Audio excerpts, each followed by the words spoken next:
அடுத்ததாக நம்முடைய மரியாதைக்குரிய அன்பு சகோதரர் நா. எழிலன் அவர்கள் தமிழக திட்டக்குழுவினுடைய துணைத் தலைவராக இருந்த மரியாதைக்குரிய பொருளியல் பேராசிரியர் நாகநாதன் அவர்களுடைய புதல்வன் அவர்களை ஒரு வகையில் எங்கள் ஊர் பாசத்துக்குரியவர் திருவாரூர்காரர் அவரை இப்பொழுது பேச சான்றோர்களின் அவை. ரெண்டு விஷயம், அம்மா அவசரப்பட்டு எல்லாம் வயதானவர்கள் வந்துட்டான்னு சொல்லிட்டாங்க. ஒரு இளைஞனும் இங்க சேர்ந்திருக்கேன். இல்ல இன்னொரு பெருமதிப்பு என்ன, உங்களோட அவையில என்ன சேர்த்துக்கிட்டீங்கன்னு ஒரு மிகதான் சந்தோஷமா இருக்கு. அப்புறம் ஐயா சொன்னாங்க, சில மருத்துவர்கள், சில ஐஏஎஸ் ஆபீசர்ஸ், சில நீதிபதிகள் தமிழை வேற பயணத்துக்காக பயன்படுத்துறாங்க. அவர் கூற அந்த டெபினிஷனுக்குள்ள நான் வரமாட்டேன் என்று வெளிப்படையா சொல்ல முடியும்.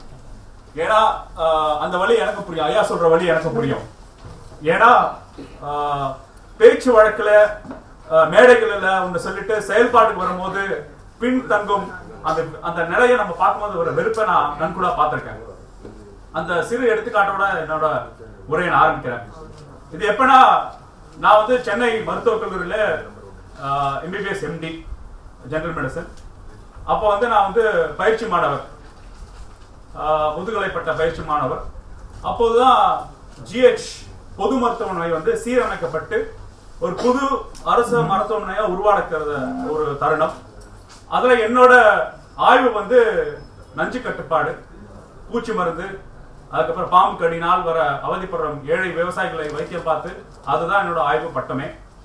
அப்போது அதுக்கு என்னோட பொருளாதார அந்த மருத்துவத்துறையோட ஆசிரியர் ப்ரொஃபசர் சி. ராஜேந்திரன். அப்போது இந்த எங்கெங்கெல்லாம் தீவிர சிகிச்சைக்காக எங்களுக்கு மாபெரும் அரசியல். ஏன்னா ஐயா கால்வெல் இந்த மண்ணில தமிழ் ஒப்பிலக்கம் கொடுக்கும் போது அதே காலகட்டத்தில் வெவ்வேறு உலகத்துல உள்ள சில முயற்சிகளை நம்ம பார்ப்போம். 1859ஆம் ஆண்டு 3 வருடம் கழித்து டார்வின் உயிர்களின் தோற்றம் பத்தி ஆவணப்படத்தை வெளிக்கொண்டு வர. அதாவது இந்நாள் வரை உயிர்கள் உருவாக்குறதுக்கு ஒரு கடவுள் சக்தி இருந்தது, எப்படி இந்த உயிர்கள் எப்படி உருவாச்சு அப்படிதான் ஆரம்ப காலத்துல இருந்து இருக்கு என்ற உடைச்சி அறிவியல் பூர்வமாக பரிணாம வளர்ச்சியை அழகாக அறிவியல் ஆய்வுக்கூடங்களில் உட்படுத்தி வெளிக்கொண்டு வர. மாபெரும் பரபரப்பு, மத சார்ந்த விஷயங்கள் எல்லாம் எதிர்க்கிறாங்க. டார்வினை தைரியமாக வெளிப்படையாக ஒரு மாற்று கருத்துக்கு ஒரு தளமாக உயிரெடுத்து கொடுத்து நிற்கிறார். எப்படி இப்ப மரபணுக்கள் ரீதியான ஆராய்ச்சியில் டார்வின் சொன்ன அனைத்து கருத்துக்களும் ஃபில் தி பிளாங்க்ஸ் மாதிரி. அப்ப அவர் மரபணுக்கள் இல்ல, ஜீன் தெரபிலாம் அப்ப இல்ல, ஜீன் தெரப்பி அப்ப இல்ல, ஜெனடிக்ஸ் கிடையாது. இப்ப மரபணுக்கள் பரிசோதனைகள் எல்லா மனிதர்களுக்கும் டார்வின் சொன்ன எவல்யூஷனரி சீக்வன்ஸ் இருக்குன்னு கண்டறியப்பட்டு இன்னைக்கு அதை உறுதிப்படுத்துறாங்க. அப்ப வெளிப்படையாக மிக மிக மிக தைரியமாக எந்த வகையான பயமின்றி அந்த ஆவணத்தை வெளியிடுறார். அது ஒரு பக்கம் அறிவியல் சார்ந்த புரட்சி நடத்துகிற அதே சூழலில் கம்யூனிஸ்ட் மேனிஃபெஸ்டோ அதே நூற்றாண்டுல தான் கார்ல் மார்க்ஸ் கொண்டு வரார். பிறகு அதே நூற்றாண்டுல தான் தாஸ் கேபிட்டல் வெளியிடும். முதலாளித்துவ அடக்குமுறையை உழைப்பாளர்களை வென்றெடுக்க ஒரு அறிவியல் ஆவணமாக அது கொண்டு வராது. எங்க மத ரீதியாக ஒடுக்கப்பட்டது அறிவியல் ரீதியாக வாதிடத்திற்கு சார்லஸ் டார்வின். முதலாளித்துவ கருத்துகள் தொழிலாளர்களுக்கு அடிமேல் அடி கொடுத்து அதை வெளிப்பாடு கொண்டு அந்த அறிவியல் தன்மையை உட்கொண்டு அது எப்படி நம்ம எதிர்கொள்ள வேண்டும் என்ற ஒரு ஆவணப்படும் கம்யூனிஸ்ட் மேனிஃபெஸ்டோ. அந்த சூழலில் தான் முழுமையாக சமஸ்கிருதமாக ஆக்கிய தமிழ் மொழி, இன்னும் வெளிப்படையாக கொச்சத்தனமா சொல்லணும்னா பார்ப்பன தன்மையை விட்ட அந்த தமிழ் மொழி, பார்ப்பன மயமாக்கப்பட்ட தமிழ் மொழியை காப்பாற்றுகிறார் கேம்பல். எங்கெங்கெல்லாம் பார்ப்பன தன்மை இருக்கோ அதை வெளியெடுக்கிறார். ஒரு மருத்துவராக சொன்னா எங்கெங்கெல்லாம் சீவு தன்மை இருக்கோ அந்த சீவை வெளியெடுக்கிறார்ல. இப்ப உங்களுக்கு ஜுரம் வருது, சீவு தன்மை வெட்டி சீவை வெளியெடுக்கிறேன். எங்கெங்கெல்லாம் என் மொழி பார்ப்பன தன்மையினால் சீர்கட்டுக்கு எடுக்குதோ அங்கெல்லாம் நான் சீவு எடுக்கிற வேலையை ஐயா கால்வெல் அறிவியல் ரீதியாக ஆய்வு ரீதியாக பண்ணாலும் எதுவும் சொல்ல முடியும், யாருனாலும் சொல்ல முடியும். அந்நாள் வரை இந்த மொழி ஒரு சமஸ்கிருதத்தின் உருவாக்கம், அதோட துணை மொழி அப்படின்னாங்க. நீ சமஸ்கிருதத்தை வெளியெடுத்துனா இந்த மொழி நிக்காதுன்னு சொன்னாங்க. எல்லாத்தையும் உடைக்கிறார். இல்ல, என் தமிழ் மொழி நிற்கும். இதுக்குன்னு ஒரு வரலாற்று இருக்கு. இது ஆதி தமிழர்களோட, ஏன் இந்த சிந்து சமவெளியில இருக்கிற ஆதி மனிதர்களோட மொழிதான் என்னோட தமிழ் மொழி அப்படின்னு ஆதாரபூர்வமாக பல்வேறு ஆய்வுகள் கூட, பல்வேறு வார்த்தைகள் கூட, பல்வேறு சொற்களை கொண்டு அழகாக ஒளிப்படை கொண்டு வர்றார். அப்புறம் ஒரு மொழி கத்துக்கணும், அந்த சமுதாயத்திற்கு மானுடியெல்லாம் அவர் பார்க்கிறார். அப்ப அவரை வந்து பார்த்து வியந்து இருக்கிறது, அங்க இருக்கிற பார்த்து வெறுப்பா இருக்கிறது, அங்க இருக்கிற ஜாதித்துவத்தை பாக்குறாரு. அங்க ஜாதி கோட்பாடுகள் எப்படி இந்த சமுதாயத்துல சீர்கட்டு கிடக்கிறத பாக்குறாரு, அதையும் எடுக்கிறார். அப்பனா இந்த ஆரிய மயமாக்குறது, இந்த பார்ப்பன தன்மை, இந்த 4 அடுக்கு ஜாதி கூட்டமைப்பு, இதெல்லாம் உடைச்சிருக்கிறதுக்கு ஒரு ஆவணம் உருவாக்கணும்ல. அந்த ஆவணத்தை உருவெடுக்கிறதுக்கு ஒரு அரசியல் ரீதியாக ஒரு தீர்வு காரணம் இல்ல அரசியல் போராட்ட காலத்துல ஒரு அசுரம் மாதிரி ஒரு கத்தியும் வேணும்ல, இல்ல ஒரு துப்பாக்கி வேணும்ல, ஒரு பீரங்கி வேணும்ல. அவர் உருவாக்குறது தான் இந்த திராவிட ஒப்பிலக்கணம். ஏதோ நம்ம வந்து அந்த ஒப்பிலக்கணத்தை படிச்சு தமிழ் வளர்த்து கொண்டு பக்குவமாக தமிழ் பேசினோடு நிறுத்தக்கூடாது.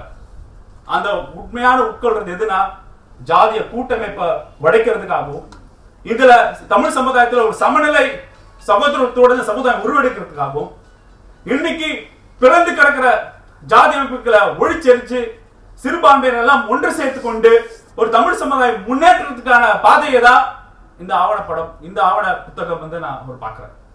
ஐயா வந்து தெளிவாக முழுமையான சந்தோஷமா இருந்தது, மகிழ்ச்சியாக இருந்தது. எந்த தமிழ் புலவர்களும் ஒடுக்கப்பட்ட மக்கள், தாழ்த்தப்பட்ட மக்களோட, சிறுபான்மையினர் மக்களோட தமிழோட சிறப்புக்கான உழைப்பை வந்து அவங்க வந்து எப்போதும் அங்கீகரிச்சது கிடையாது. ஏன்னா என்னோட தமிழ் பாடங்கள் 12ஆம் வகுப்பு தமிழ் பாடம் வரைக்கும் நான் படிச்சிருக்கேன். எனக்கு கடவுள் வாழ்த்து இருக்கும், வெறும் வைணவம் சமணமும் இருக்காது, வைணவம் சைவம் மட்டும் தான் இருக்கும். பௌத்த தமிழோ இருக்காது, சமண தமிழோ இருக்காது, அவங்க கொடுத்த ஆய்வு இருக்காது. திருக்குறள் மட்டும் தான் நிக்க, திருக்குறள் எதுவும் பண்ண முடியல. ஏன்னா திருக்குறளுக்கு ஒரு காலத்து பூணூல் போட்டு வச்சிருந்தாங்க, திருவள்ளுவருக்கு ஒரு நாள் பூணூல் போட்டு வச்சிருந்தாங்க. இந்த திராவிட இயக்கங்கள் என்ன பண்றது, அந்த பூணூலை எடுத்து குடுமிகளை எடுத்து அவர் வந்து ஒரு பார்ப்பனர்களுக்கும் ஒரு ஒடுக்கப்பட்ட சமுதாயத்துக்கு பிறந்த கலவை இல்ல திருவள்ளுவர் நிர்மூலப்படுத்தினாங்க. அதுக்கும் ஆவணமா இந்த திராவிட நூல் இருக்கு. ஐயா சிவபிரகாசம் ஐயா வந்து உங்களுக்கு வந்து அவர் எழுத்தாளர் மட்டும் தெரியும், அவர் ஒரு சமூக போராளி எனக்கு தெரியும். நான் அவரும் பல்வேறு தளத்துல, பல்வேறு காலகட்டத்துல, பல்வேறு போராட்டத்துக்குள்ள நாங்கள் பங்கேற்றிருக்கோம். அது சமுதாய போராட்டமா இருக்கட்டும், இல்ல சடங்கு எதிர்த்து ஈழத்தமிழர் பிரச்சனையா இருக்கட்டும், ஐயா இங்க கூப்பிட்டாலும் வெளிப்படையா வந்து தன்னோட குரலை எழுப்பி பதிவு பண்ணிருக்கார். அப்படிப்பட்ட சூழல்ல முதல் முறையாக அயோத்தியதாசர் திராவிட தத்துவத்தை பேரறிஞர் அண்ணாக்கு முன்னாடி பதிவு பண்றதுல ரொம்ப மகிழ்ச்சியா இருந்தது. ஒரு தாழ்த்தப்பட்ட ஒடுக்கப்பட்ட சமுதாயத்தில் பிறந்த ஒரு புலவரை இன்னைக்கு ஐயா வந்து அந்த திராவிட கருத்துக்கள் உள்வாங்கினால்தான் இன்னைக்கு அந்த அங்கீகரிப்பு இந்த புத்தகத்துல இருக்கு. அத வெளிப்படையா நான் பாக்குறேன், அது பெருமையா பாக்குறேன். இன்னைக்கு ஒரு ஒடுக்கப்பட்ட, தாழ்த்தப்பட்ட, பிற்படுத்தப்பட்ட சிறுபான்மை மக்கள் எல்லாம் ஒன்று சேர்ந்த கால சூழல் இருக்கு. ஏன்னா மொழி மேல இருக்கிற தாக்கம் எதிரிக்கு நல்லா தெரியுது. இன்னைக்கு திராவிடம் என்ற அடையாளத்தை வந்து சமஸ்கிருதவாதிகள் தான் நமக்கு கொடுக்குறாங்க. நான் அங்கதான் எடுத்திருக்கோம், அவருக்கு நல்லா தெரியுது இது மொழி, இந்த மொழிக்கு இதை யாருமே ஊடுருவ முடியாது தெரியுது. இங்க இந்துத்துவ சக்திகள் ஊடுருவ முடியாது தெரியுது. அப்பனா நம்மள அடையாளங்களை உடைச்சாதான் இங்க ஊடுருவ முடியும்னு தெரியுது. அப்புறம் அந்த அடையாளங்களை பாதுகாக்க வேண்டிய நிலைமையில நம்ம இருக்கோம், அந்த அடையாளங்களை முதன்மைப்படுத்துறதுக்காக நிலைமையில இருக்கோம். அப்பனா இந்த ஆவணம், இந்த புத்தகம் இந்த அடையாளங்களை வெளிப்பாடு கொண்டுவதற்கு ஒரு மிகவும் ஒரு மாபெரும் கருவியாக அமைவது. அந்த கருவியை வந்து எப்படி பயன்படுத்த போறோம்? அம்மா சொன்னாங்க, இளைஞர்களுக்கு சொல்ல வேண்டிய முறையில போய் சொல்லும். அவங்க இனிமேல் யாரும் புத்தகம் படிக்கிற முறையை இப்ப வந்து கம்மியாயிட்டு வருது. ஆனா எளிதாக அழகா எழுதியிருக்காரு அந்த புத்தகத்தை, ரொம்ப ரொம்ப தெளிவான நடையில. யாருமே எந்த விஷயத்தையும் தெரியாதவங்களுக்கு புதுசா இந்த புத்தகத்தை வாங்கி பார்த்தா காழ்வன் யாரு, அவரோட ஒப்பிலக்கணம் என்ன, அவரோட சமுதாய பணி என்ன, இப்ப இருக்கிற அரசியல் சூழல் எப்படி எல்லாம் நம்மள வந்து கெட்டு நமக்கு மொழியை வந்து தாக்கம் ஏற்படுது, அது எப்படி எல்லாம் நம்ம எதிர்கொள்ளோம், அப்படிப்பட்ட சில பாடங்களை வந்து தெளிவாக அங்கங்க ஒரு வாழைப்பழத்துல ஊசி ஏத்துற மாதிரி சொல்றாங்க. அது மாதிரி நமக்கு இங்க செய்தியை சொல்லியிருக்கார். கூட்டம் இருக்கு, நம்ம கவலைப்பட வேண்டாம். ஆவணப்படம் இருக்கு, இணையதளம் இருக்கு, பேஸ்புக் இருக்கு, ட்விட்டர் இருக்கு, யூடியூப் இருக்கு.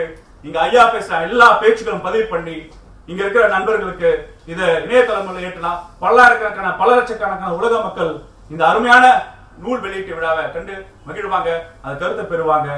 வாழ்க தமிழ், வாழ்க திராவிட தத்துவம், ஒழிக பார்ப்பனத்தனம். நன்றி, வணக்கம். பெரியாரியம் வளர்ந்த மண்ணில் வெறி ஆரியம் வளரக்கூடாது என்பதற்கு தரப்பட்ட ஒரு அறிவாயுதமாக ஐயாவின் நூலை பார்க்கலாம். மருத்துவர் எழிலன் அவர்கள் ஒரு ரண சிகிச்சையும் பெற வேண்டிய விழிப்புணர்வையும் பதிவு செய்திருக்கிறார்கள்.